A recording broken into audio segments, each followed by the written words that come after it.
Tere, hea kuulaja! Minuga on siin täna imeline Greta Roosaar. Tere, Greta! Tere! Greta olen ma kutsunud siia ei mingil muul põhjusel kui sellel põhjusel, et rääkidagi feminismist, naistest, meestest, soolisest võrdõiguslikkusest, soostereotüüpidest ja ma ei teagi, millest me veel jõuame rääkida, eks seda siis kuuleb, aga kõikidele, kes te ei tea, kes on Greta Roosaar, siis ütlen seda, et Greta on soolise võrdsuse ekspert ja feministeeriumi huvikaitsja. Huvikaitse töö kõrvalt tegeleb ta ettevõtlusega ning võrdsuse ja mitmekesisuse teemadel koolitamisega. Aeg-ajalt täidab ta ka õpetaja rolli gümnaasiumis valikaine õpetajana. Akadeemilises maailmas on Greta tegelenud feministliku diskursusanalüüsiga ehk lühidalt sellega, kuidas erinevad ebaõiglased süsteemid meie keeles, meedias ja kultuuris väljenduvad ja iseennast taastoodavad. Greta on üks feministeeriumi taskuhäälingu Ära kaaguta saatejuhtidest, on vedanud Instagrami kontot Tasku Feminist ja on ettevõtte Sotsiaalmeedikud üks asutajatest. Greta, see kõik oled sina? See olen mina. Nii tore, et sa oled siia täna tulnud. Minu traditsiooniline alguse küsimus kõlab selliselt. Mida on sul küllalt? Ma mõtlesin selle peale, sest ma tean, et sa küsid seda, eks ole, ja mulle tundub, et mul on vist kõike küllalt, mis teeb ühe inimese õnnelikuks. Ma arvan, mul on väga vedanud oma lähedaste, oma kodu, oma haridusvõimalustega. Ma tunnen, ma tõesti olen privilegeeritud. Mul on olnud palju võimalusi eneseteostuseks ja siiamaani on. Ehk siis kõike, mida on vaja õnnelikuks eluks, on küllalt. See iseenesest ei tähenda seda, et ma ei tahaks, et midagi oleks teistmoodi. Et tegelikult ma ju kogu minu töö ja tegutsemine on selles suunas, et maailmas oleks mingid asjad teistmoodi, aga samal ajal, kuna ma justkui nagu sinna suunda ka liigun või kuidagi nagu seda muutust natuke nügida aitan, siis see juba tänases hetkes ongi piisav. Nii, aga millest on sul küllalt? Nüüd kõrini. Ei jaksa, ei taha. Lihtsalt. Ma arvan, et see nüüd on hästi võib-olla labane vastus, aga ma tõesti tunnen, et mul on nagu kapitalismist kõrini. Ja lihtsalt see on ka väga tugevalt seotud minu nagu südameteemade, võrdsuse teemadega, sellepärast, et ma tegelikult näen, et sotsiaalse võrdsuse, soolise võrdsuse teemad on täiesti lahutamatult seotud kapitalismi kriitikaga, et me tegelikult ei saa rääkida adekvaatselt ühest niimoodi, et me teise välja jätame. Tegelikult, kui me tahame saavutada seda, et me kuidagi inimkonnana liiguks selle poole, et me oleme planeedi vastu sõbralik, siis me võiks olla ka kõikide inimeste vastu sõbralikud, nii palju, kui see võimalik on. No ma arvan, et sa ei ole üksi selles, et tänane selline kapitalistlik majandusmudel kurnab ja koormab ja väsitab ja isegi minu arust nüüd just hiljuti nägin, et tehti uurimus või teadustööst tuli välja, et neoliberalism on inimeste vaimsele tervisele halb, et see toodabki sellist üksildust ja mitte seda kogukonda, eks ole, ja neid kriise me tegelikult ju täna ka tajume ühiskonnas, kus inimesed ongi üksildased ja nad on oma kogukonnad ära kaotanud. Aga tulles siin ikkagi selle teema juurde, millest ma siin täna sinuga tahaksingi rääkida, siis minu arust me võiksime alustada kõige lihtsamast küsimusest, ma arvan, kõige baasküsimusest, mis asi on feminism ja miks on selle sõnaga tekkinud mingitel inimestel nii-öelda allergia, vastuolud, miks me ei mõista seda, et siis ütle, mis see feminism on ja siis äkki me mõistame paremini. Ma tegelikult pean päris tihti selle küsimusele vastama, et mis see on ja ma iga kord mõtlen algusest peale uuesti ja mingeid asju selles definitsioonis muudan, et selles osas ma arvan, et see ongi see vastus siin täna. Number 1 on kindlasti see, et feminism tegeleb sellega, et inimestel oleks võimalus olla see, kes nad on. Et nad ei peaks vastama mingitele väga kitsastele soorollidele või muudele ühiskondlikele ootustele, et päriselt olekski võimalik teha seda tööd, mida ma tahan teha, tegeleda nende hobidega, olla ka mina ise, panna selga need riided, mis ma tahan selga panna, armastada neid inimesi, keda ma tahan armastada, ilma et see pidevalt oleks nagu mingite nii-öelda selliste rangete raamide poolt kuidagi paika pandud ja seal on nii-öelda keelud-käsud ümber. Feminism on kindlasti solidaarsus. Täna ikkagi nii-öelda tegutsevad feministid on intersektsionaalsed feministid, ehk siis see tähendab seda, et me vaatame erinevaid probleeme ja erinevaid lahendusi omavahel seotult. Ehk siis me ei saa rääkida näiteks ainult soolisest ebavõrdsusest, vaid sinna juurde tuleb ka näiteks majanduslik ebavõrdsus, sinna juurde tuleb näiteks emakeelel baseeruv ebavõrdsus või rassiline ebavõrdsus, et selles osas feminism kindlasti täna on intersektsionaalne ja me vaatamegi probleeme justkui selliselt, et kui sinu mina või sinu identiteet kuulub mitmesse erinevasse gruppi, mis justkui on ühiskonnas nõrgemal positsioonil, siis need omavahel võimendavad üksteist. Ja see ei ole selline liitmistehe, vaid ta pigem on ikkagi korrutamistehe. Ja see nii-öelda intersektsionaalsuse mõiste tegelikult sai alguse 80-ndatel, kui selline autor nagu Kimberly Crenshaw selle nii-öelda välja mõtles. Ja tema oli siis ühtaegu nii naine kui ka mustanahaline ja tegelikult ta tahtiski kirjeldada oma kogemust, mis erines nii-öelda valgenahalistest naistest, aga ka mustanahalistest meestest. Ehk siis intersektsionaalsus.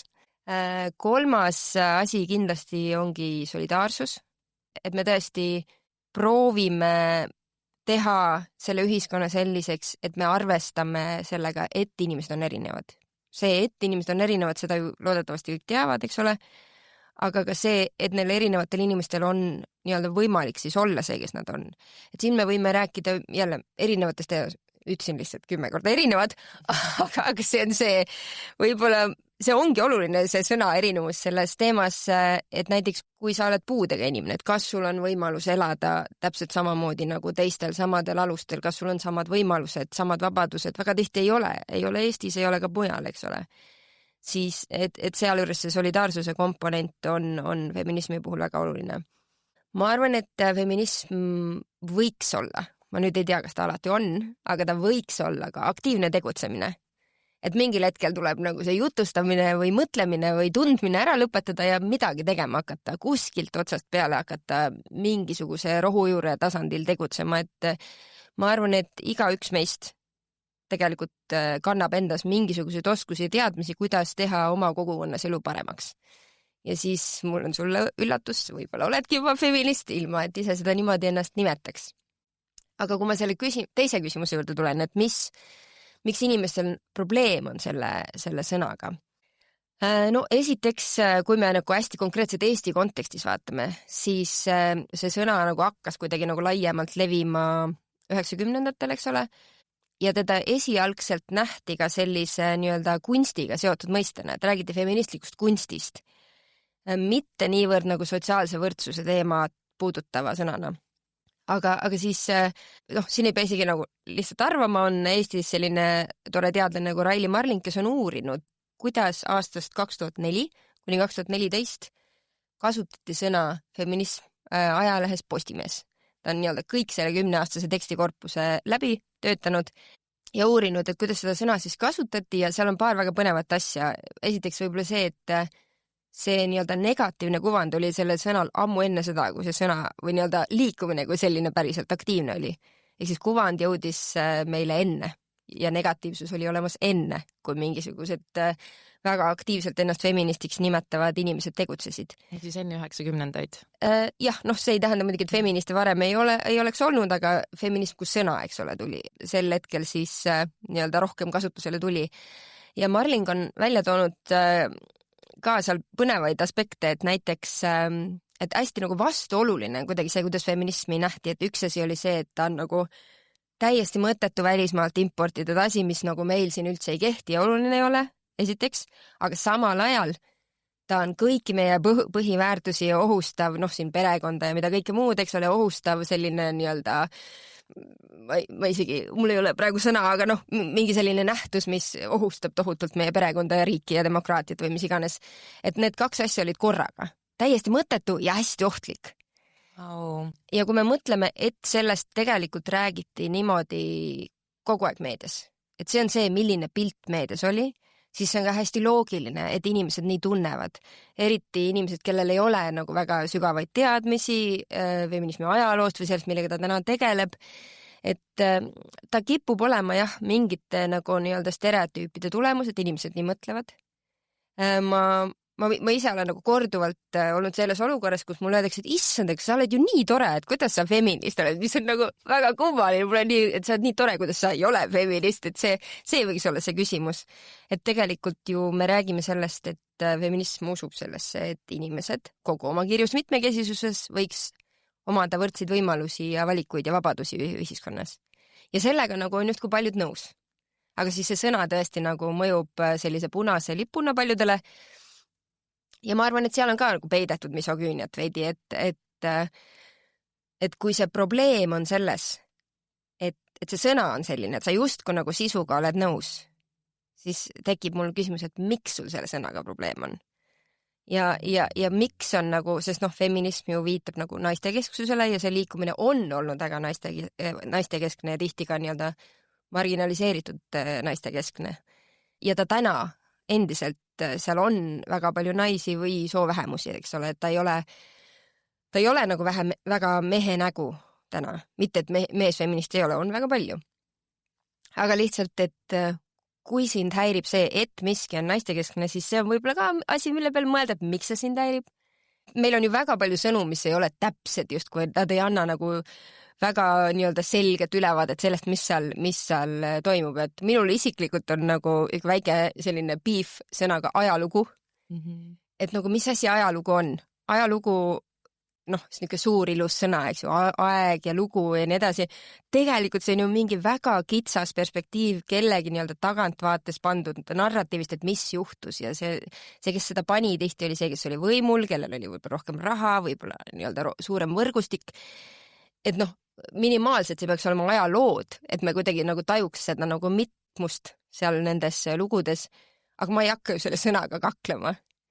Et selles osas sõnad ju nii toimivadki, et ükski sõna ei ole ju peegeldus sellest nii-öelda kogu päris maailmast. Aga feminismi sõna puhul on nagu neid muretsejaid väga palju, et väga tihti keegi tuleb mulle nagu selle momendiga, tead, aga hakkamegi seda teisiti nimetama ja siis on kõik korras ja mul sa oled vähemalt mingi 50 inimene, kes mulle seda ütleb. Aga ma ei ole ka tegelikult kohanud inimest, kes oleks nagu hästi agressiivselt selle sõna kasutamise vastu, aga samal ajal tegutseks nagu päriselt võrdsem ühiskonna suunas. Et need asjad ei kipu koos käima. See on nii huvitav, et see sõna on jäänud kuidagi inimestele ette selle mõttega, et kõike, mida sa kirjeldasid, et mida see feminism endas nagu kätkeb, on ju täpselt see, et sa tahad, et ka teistel inimestel oleks hea siin planeedil elada, olgu nad siis ükskõik mis vanuses või taustaga või nahavärvusega ja nii edasi.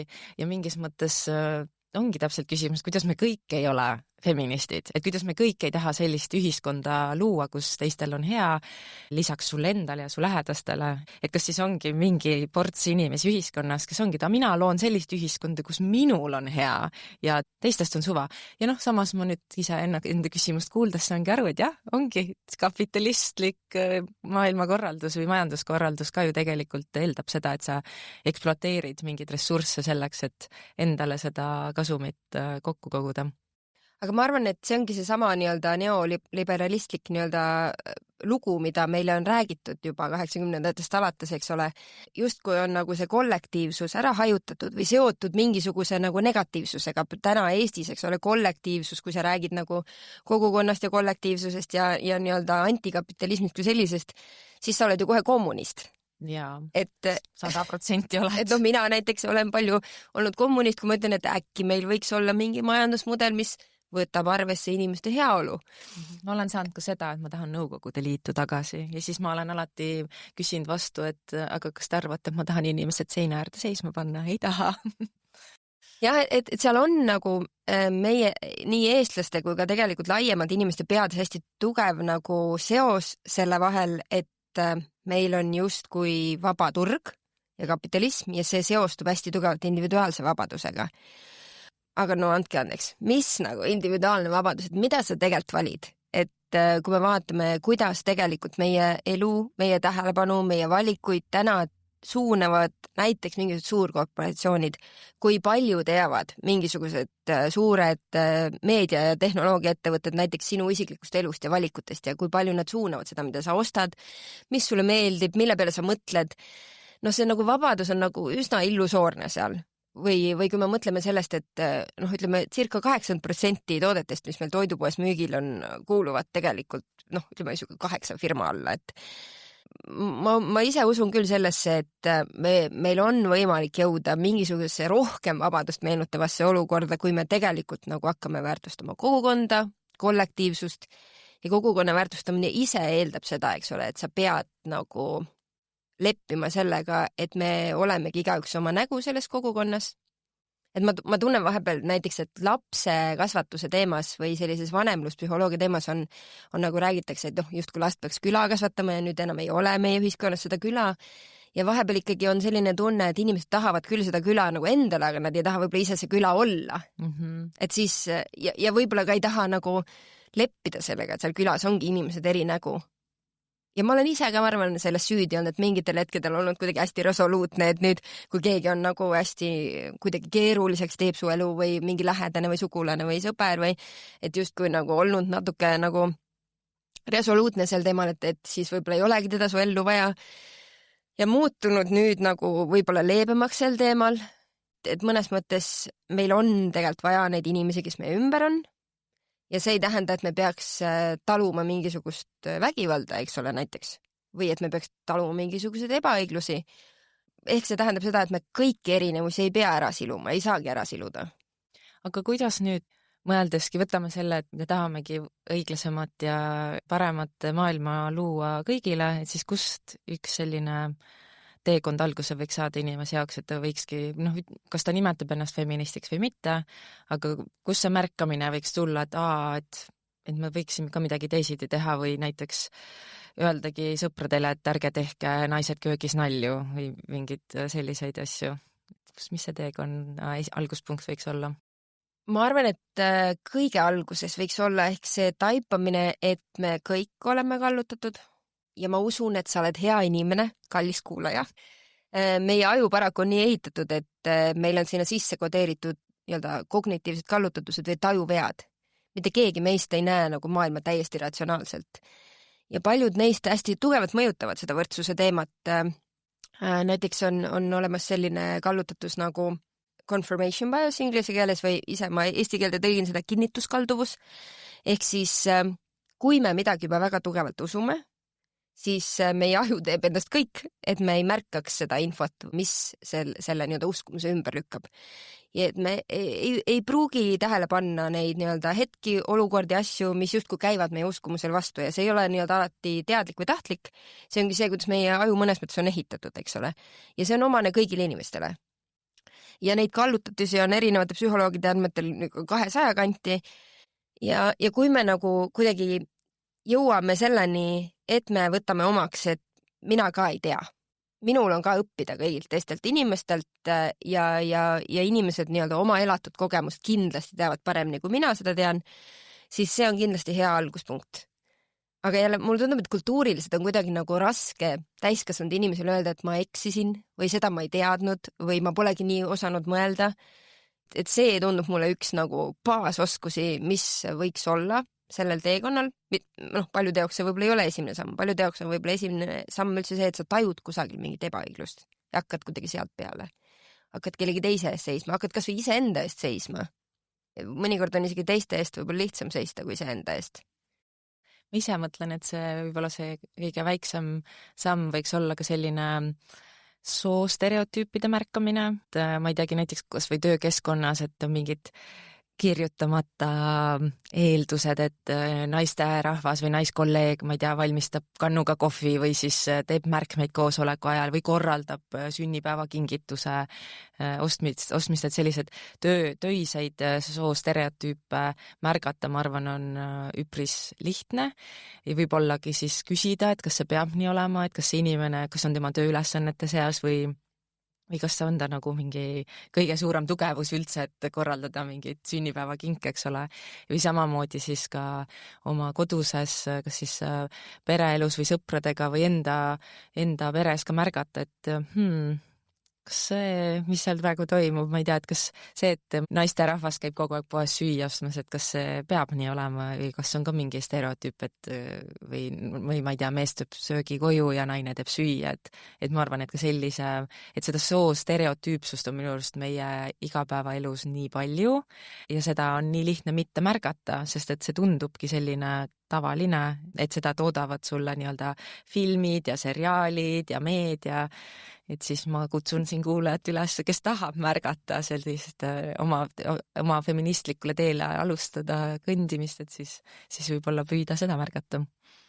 Jah, ja tihti need nii-öelda soostereotüübid on ka kuidagi hästi nii-öelda, keegi põhjendab neid bioloogiaga või kuidagi, et nii on alati olnud, aga lihtsalt tasub ainult mõelda selle peale, et kui sa mõtled näiteks oma vanavanemate peale, kas ja kuidas te näete näiteks soorolle erinevalt, tõenäoliselt näete, et see nii-öelda loomulikkuse argument nagu laguneb suhteliselt kiiresti ära, kui mõelda, kui kiiresti need muutuvad tegelikult. Aga ka teine asi see, et kui midagi on loomulik, siis seda ei pea kogu valvama. Ja soostereotüüpe ikkagi ühiskondlikult valvatakse nagu väga suure hooga. Et ma arvan, et igaüks, kes on teinud midagi, mis nagu ei vasta soostereotüüpidele või siis ta teab, et sellele kas negatiivselt või positiivselt ikkagi pööratakse tähelepanu. Et näiteks mina olen terve elu, ma ei tea, olnud suur jalgpallifänn ja mänginud ise jalgpalli ja mul on ikkagi ka, kui ma läksin oma nii-öelda katkise jalaga jalkatrennist EMO-sse, siis arst ikkagi vaatas mulle otsa, et nii nagu kena neiu ei peaks üldse jalgpalli mängima, mis on nagu hästi tore, et sa oled sõbralik, aga see on hästi nõme asi, mida öelda. Et see pidev valve on tegelikult seal ümber ja mõnes mõttes me tõesti ei märka seda ja ta on nähtamatu just sellepärast, et ta on meie ümber sünnist saati.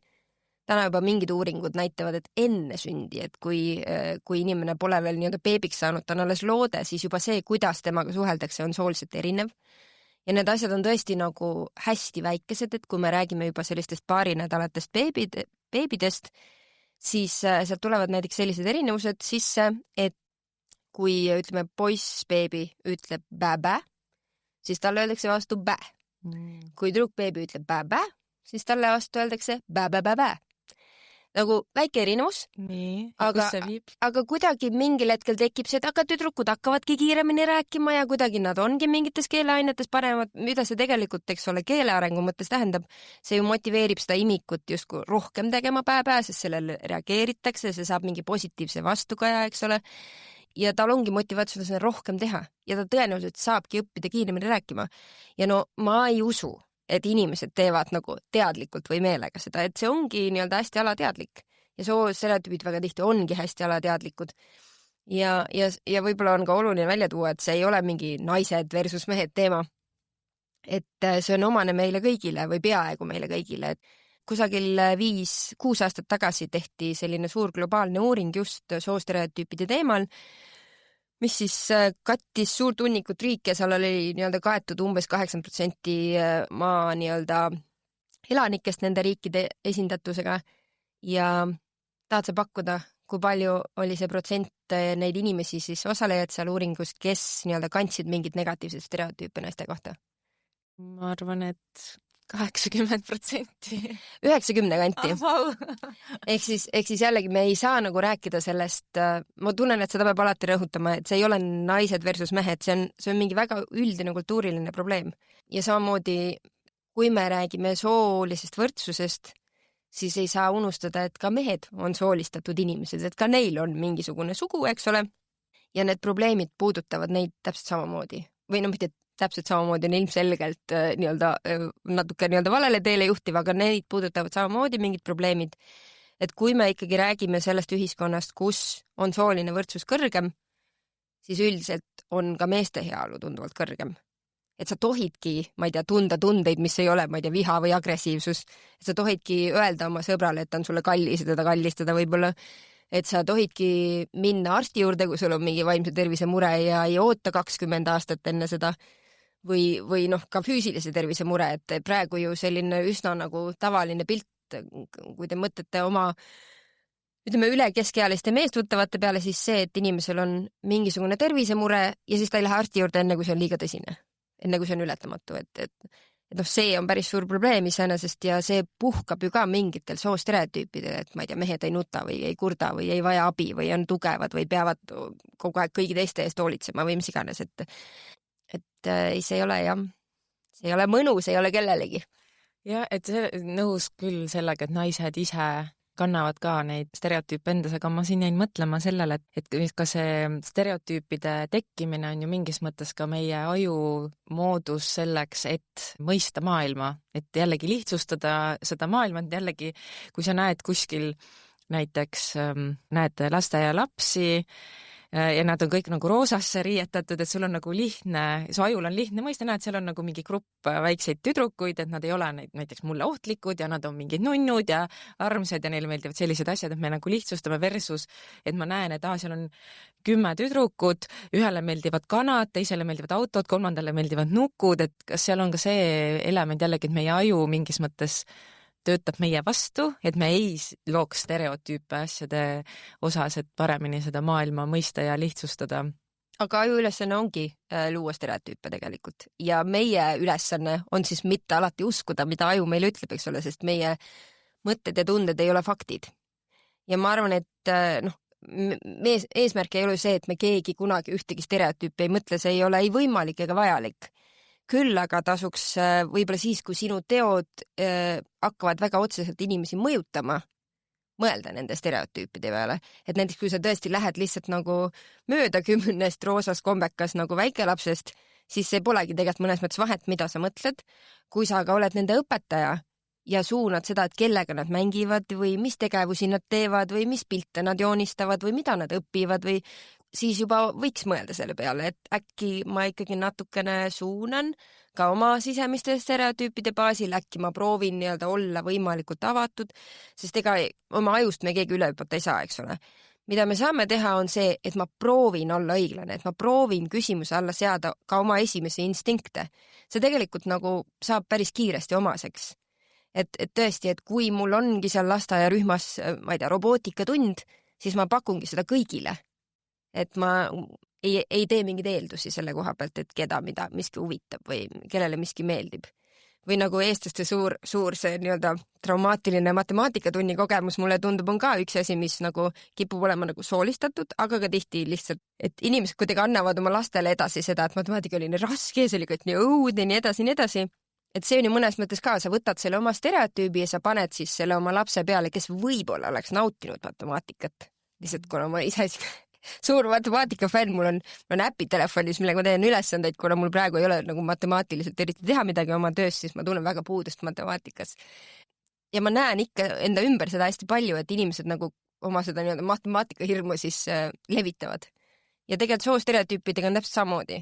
Et sa käitud mingi oma uskumuse või arvamuse või hirmu pealt ja väga tihti ei tee ju meelega kellegi elu raskemaks. Aga kui ma näiteks vaatan oma gümnaasiumiõpilasi, me räägime päris palju võrdsuse mitmekesisuse teemadest, aga me räägime ka sellest, kuidas nad ise ennast näevad, oma enesekuvandist. Ja väga paljudest nende nii-öelda reflektsioonidest tuleb välja see, et nad on nagu väga kriitilised ja pahased iseenda peale ja need nii-öelda see kriitilisus ja pahasus tekib seal selle koha peal, kus ristuvad see, kes nad on ja nii-öelda sellised soolistatud ootused. Et sa peadki olema üht või teistmoodi.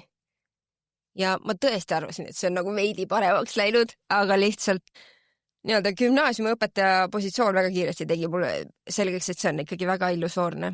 Ja mulle tundub, et see on täpselt selline vanus, kus ka õpetajate keel või täpselt see, et kuidas õpetajad ennast väljendavad ja kas nad on teadlikud enda väljenduses soostereotüüpides või mitte, on väga suure mõjuga või võib väga suuresti mõjutada ka neid noori, siis mitte isegi teadlikult, vaid alateadlikult. Ja see on nii huvitav, et sa selle matemaatika näiteks tõid, sest mul endal on koolist selline kogemus, kus siis õpetaja, ma ei tea, kas teadlikult või alateadlikult kuidagi tüdrukutele tuli nagu selline jutt, et sul on lihtsalt vaja rikast meest, et sinust saab kassapidaja ja siis väga paljud poisid siis said lisaülesandeid, käisid olümpiaadidel ja klassi kõige tublim nagu matemaatikat õppiv tütarlaps ka, tema ei saanud nagu mitte kunagi ühelegi olümpiaadile põhimõtteliselt.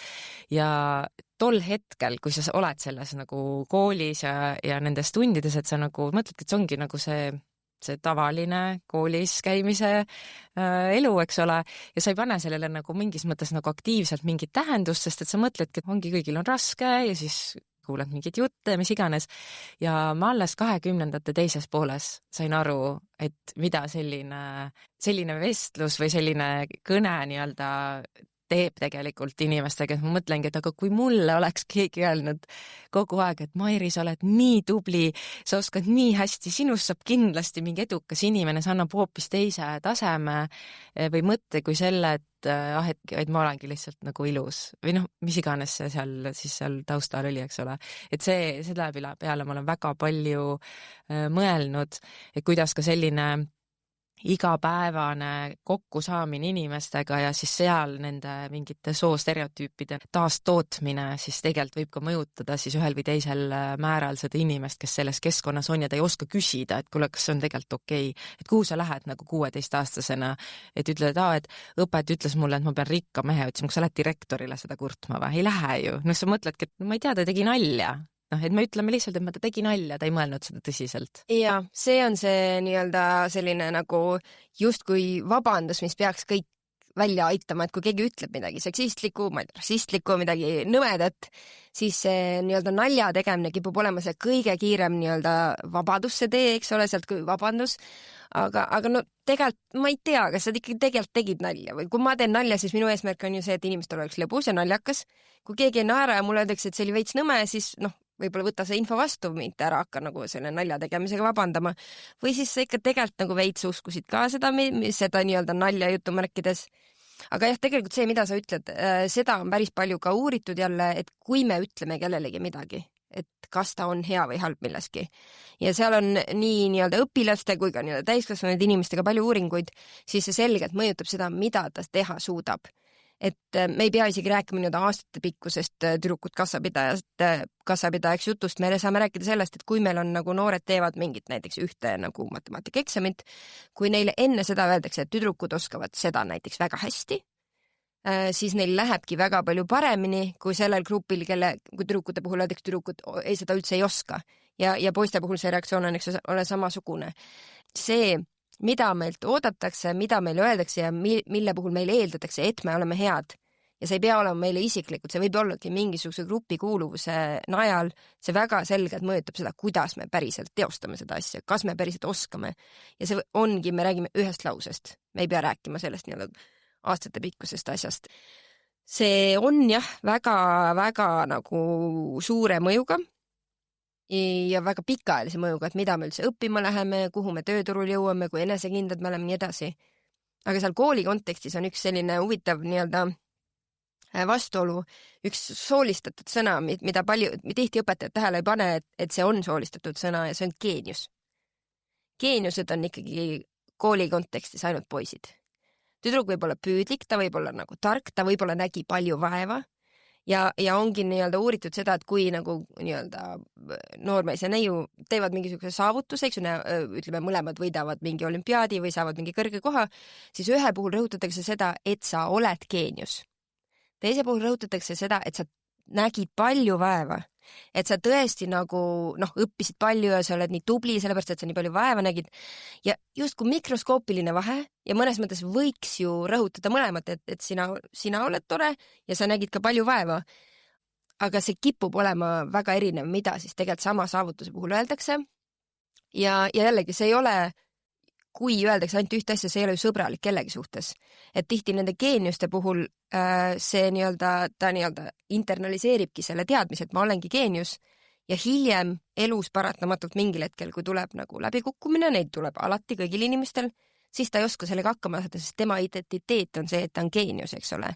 Et kuidas nüüd ei saa ja ta ei ole ka võib-olla, ma ei tea, pidanud siis võib-olla vaeva nägema või ta ei ole nagu märganud, et ta on ise tööd teinud ja vaeva näinud ja ta ei oskagi sellest välja tulla, et see ongi mingisugune krahh. Ütleme ja siis see nii-öelda ainult pidevalt, et tõesti nagu sul läks õnneks või sa tõesti nägid palju vaeva või sa tegid hästi palju tööd, see nagu rõhutab mingisuguseid teistsuguseid asju.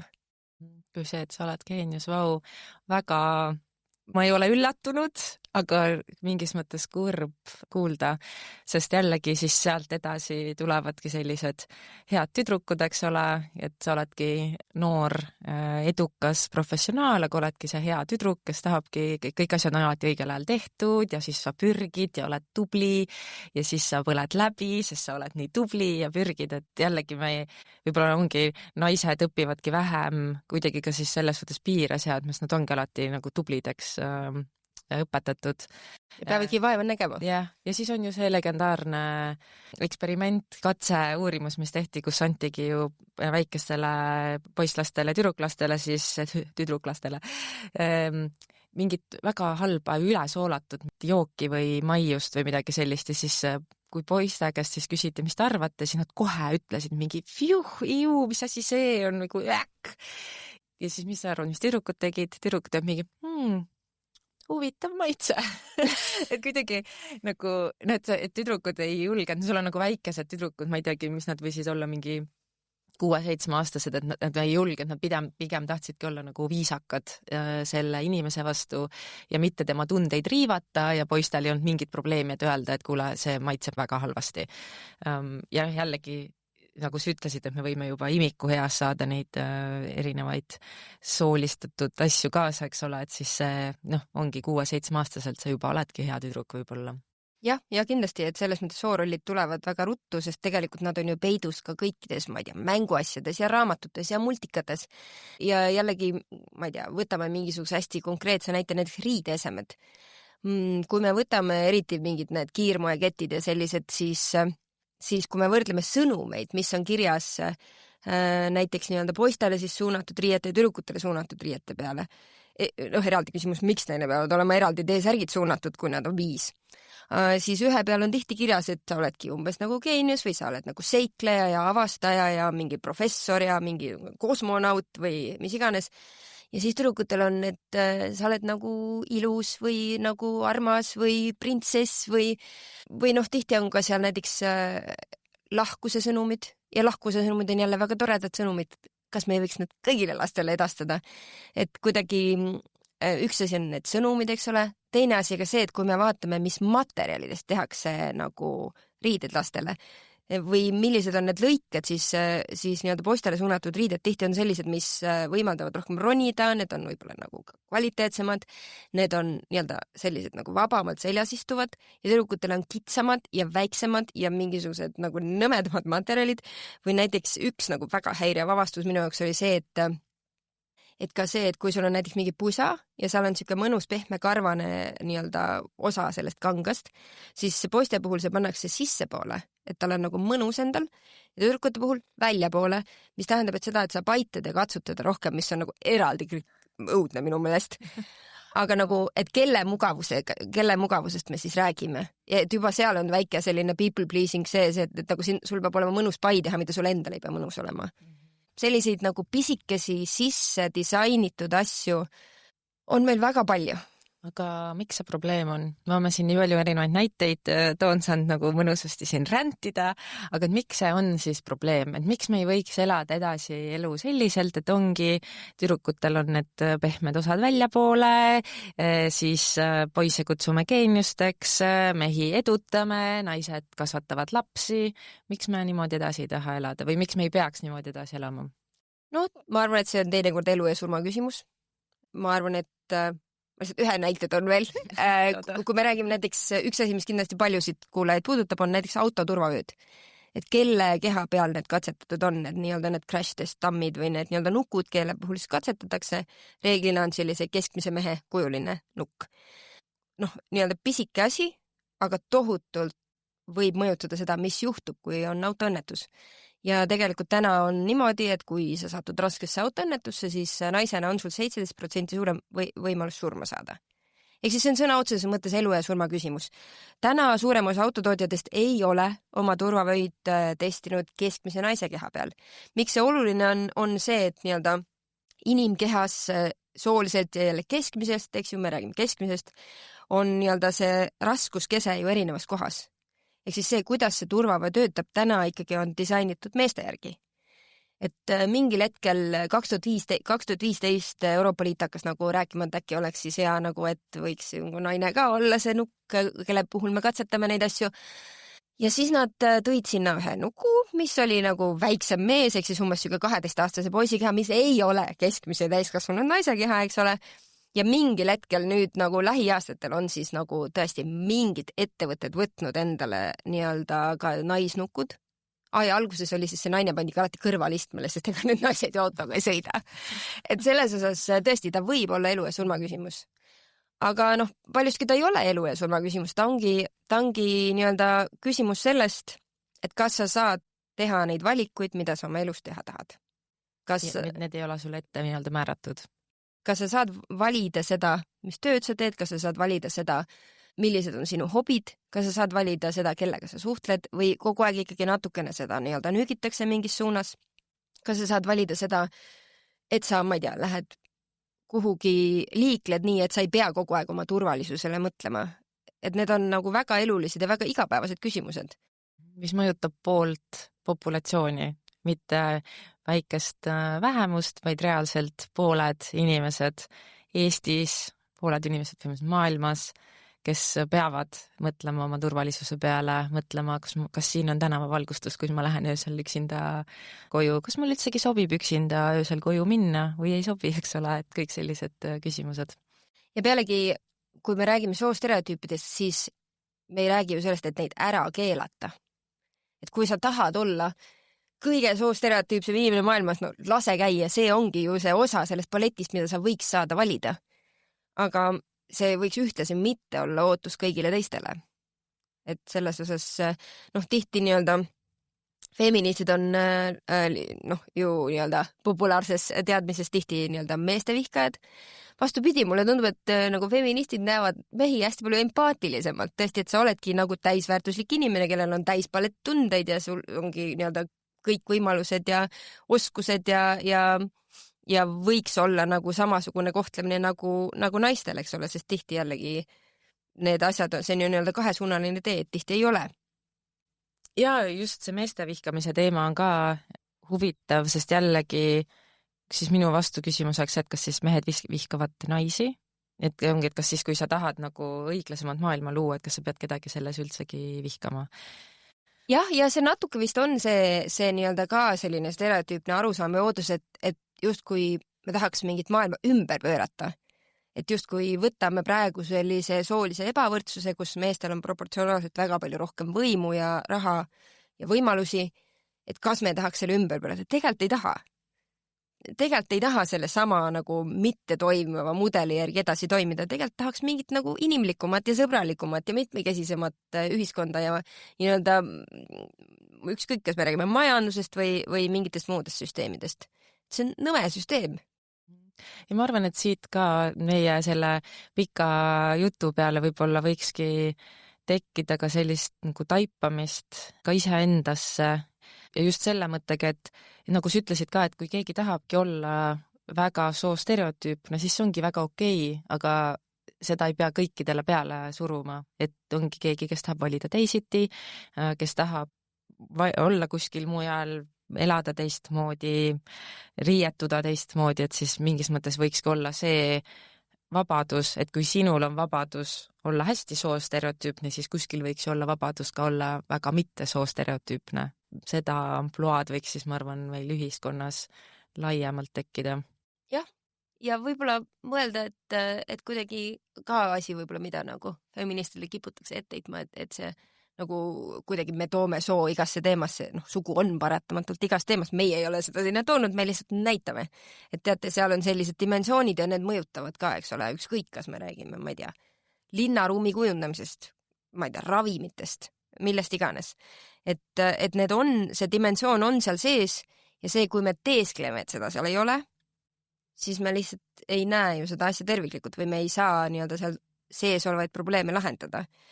Et ma olen selles osas täiesti nõus, et minu meelest me võiks nagu lõpetada ära selle nii-öelda soopideva rõhutamise. Sest jällegi, kui nagu aju juurde tagasi jõuda, siis inimmõtlemine natuke toimib nii, et meie peas on nii-öelda pidevalt meie ja nemad grupid. Ja kui me rõhutame, et keegi kusagil on kogu aeg mees või naine, siis me pidevalt toodame seda erinevust, et see on hästi oluline, et kas sa oled mees või naine. Ja meie grupil on üldiselt mõtlemises omane selline asi, et meie grupp on hästi mitmekesine. Kui keegi meie grupis eksib, siis see oli tema viga, et see ei iseloomusta kogu meie gruppi. Meie grupp on üldiselt natukene parem, natukene targem ja natuke toredam. Ja nemad grupp, nad on esiteks kõik täiesti ühesugused. Ja kui keegi neist eksib, siis nad kõik ongi sellised. See on nii-öelda see nemad grupi mõtlemine ja nad on nagu ka natuke rumalamad ja ei oska ja nad ei ole tegelikult nii nagu heatahtlikud ja intelligentsed või mis iganes, eks ole. Ja see meie-nemad vastandus iseenesest on jälle meile hästi omane ja tõesti seda on ka katsetatud hästi nii-öelda abstraktsete asjade puhul, et ühed nii-öelda katsegrupid õpilased jagati siis nii-öelda punasteks ja sinisteks. Ja 2 nädalaga tekkisid nagu tohutud stereotüübid ühe või teise grupi kohta, lihtsalt, et punased ongi nagu nõmedamad, kui sa oled sinine, eks ju, nad teevadki seda ja teist halvasti ja seal keegi lõi ja nad on kõik hästi vägivaldsed või ühesõnaga see nagu tekib hästi loomulikult, kui me midagi rõhutame. Ja kui sa nüüd hakkad kuulama iseenda ümber, kui tihti rõhutatakse inimese sugu suvalises kohas, siis see tegelikult toodab kogu aeg seda meie-nemad mõtlemist ja jällegi tee, mis tahad, oma ajus sa tegelikult üle ei hüppa, et võib-olla ei ole tõesti nagu mõtet rõhutada seda igal pool kogu aeg. Igasugused laused, mis ütlevad, et poisid peaksid või tüdrukud peaksid või naised peaksid või mehed peaksid. No, ma ei tea. Tasub nagu kahelda selliste lausede tõeväärtuses.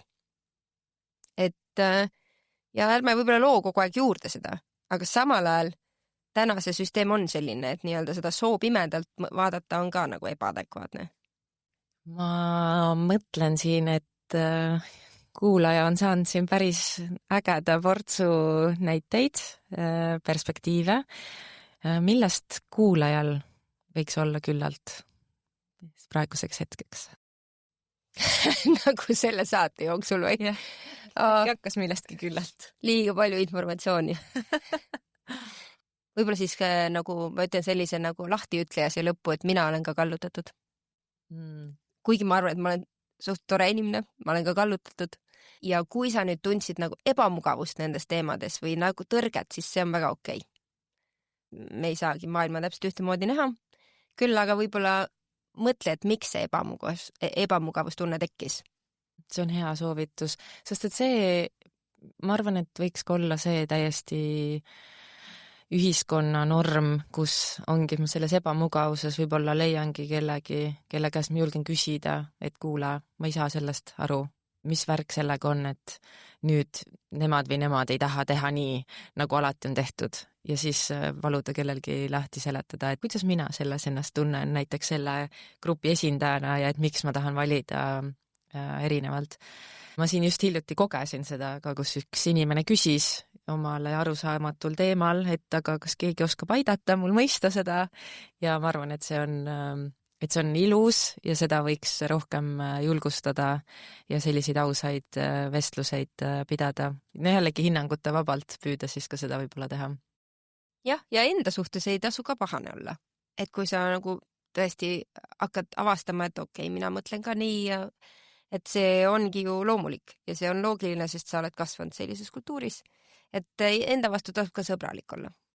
Ja arvestada, et meil ka ju ümberringi kogu aeg ühiskond toodab seda soost stereotüüpi mingis mõttes, et ise võib olla ka vahel libastud lihtsalt mingil imelikul põhjusel.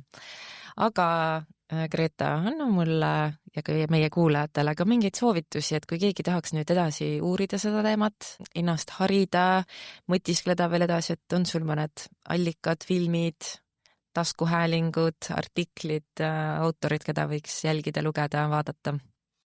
Ma mõtlesin, et hea oleks siis soovitada eesti keeles, sest paraku suur osa minu erialasest kirjandusest on inglise või muukeelne, aga eesti keelde on tõlgitud näiteks üks selline väga äge raamat nagu Nähtamatud naised, mis räägibki tegelikult erinevatest protsessidest, kuidas nad disainitud on, seal räägitakse WC-dest ja nendest samadest turvavöödest ja paljudest muudest asjadest ka.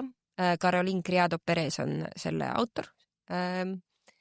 Ja ma kindlasti podcastina, et kes tunneb, et oli okei, et ma nii palju rentisin, siis ma rendin ka Ära kaaguta podcastis, seda võib kuulata.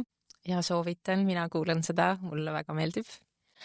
Aga ma ise tunnen, et minu jaoks nagu võib-olla selle sinu saate nagu kontekstis on hästi oluline just seesama seos tasaarengu ja kuidagi sellise piisavuse maailmavaate kokkutoomine võrdsusega. Ja seda teevad minu meelest väga hästi Jason Hickel oma mõlemas raamatus, nii Less is More kui Divide. Seda teeb minu meelest väga hästi Grace Blakely. Tema viimane raamat Vulture Capitalism on ka asi, mida ma soovitaks lugeda. Et nemad toovad just seda nii-öelda võrdsuse dimensiooni pidevalt sisse. Et kahjuks on küll inglisekeelsed soovitused. Less is More on eesti keeles ka. Ja siin neid külalised mul ikka jälle soovitavad siin seda, et see on vist siuke piibel juba. Ja mina soovitan järgida ka Feministeeriumi, kas siis Instagramis, kus Feministeerium on väga ilusti aktiivne, kodulehel on artiklid, just see on ka koht, kus saab Eesti konteksti väga ilusti tundma õppida ja teadma saada. Ja kui keegi tunneb, et ta tahaks nagu natuke kuidagi õppimise formaadis seda asja vaadata, siis Feministeeriumi lehel on ka selline nii-öelda ABC kursus, kus on 6 õppetundi, mille lõpus on siis küsimused aruteluks ja allikasoovitused erinevad, et võib-olla tasub sealt alustada, kui sa tuled natuke kaugemalt. Et võib-olla need artiklid teinekord on nagu kuidagi väga süvitsi, aga ABC kursus on tõesti see, millest võib ka alustada.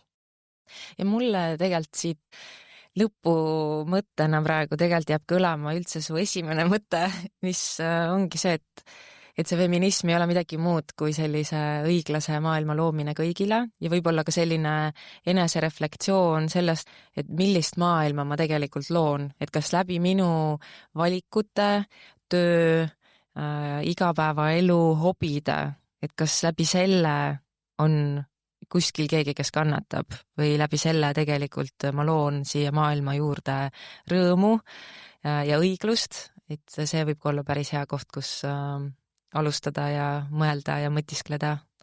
Mis sa arvad? jah. Ma arvan, et küsida küsimusi selle üle, mis ümber toimub, mida sa ise mõtled, et see on see hea nii-öelda igas olukorras toimiv soovitus mõnes mõttes. Aitäh, Greta, sulle su aja eest, aitäh su näidete eest, aitäh su mõtete eest, aitäh, et leidsid aja, et siia tulla. Aitäh sulle! Hea kuulaja, jõudsid järjekordse episoodi lõppu. Neid tuleb veel, seega kuulmiseni. Tšau! Kuulasid tasahäälingut küllalt. Kui see vestlus kõnetas, siis jaga episoodi sõbraga ja jälgi podcasti ka Instagramis või LinkedInis Tasarengu Eesti nimel. Nii ei jää sul mitte midagi kuulmata. Tšau, tšau!